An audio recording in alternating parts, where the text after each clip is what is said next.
Ja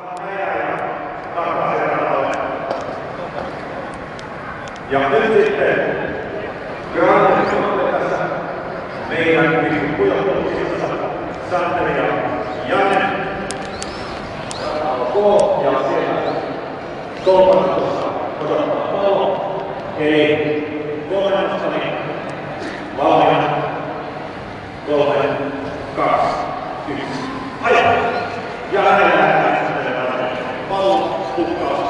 Ja Janne otti heti parhaalla otteella siitä Santerilla pitää parhaisia vielä. Ja kyllä molemmilla on ollut näin, että on Janne ottanut vähän paineita.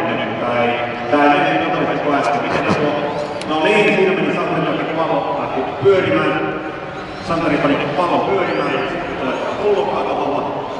Ja miksi minusta tuntuu, että poikin aika pieniä suorituspaineita tässä niin kestää. Janne ajoi siitä jo portin läpi ja pääsi pujottelutehtävään Santeriin vielä. Noin, Santerilla vielä yksi pullo jäljellä. Janne pyörittelee siitä jo tyylikkäästi pujottelurataan pitkin. Ja viimeinen portti.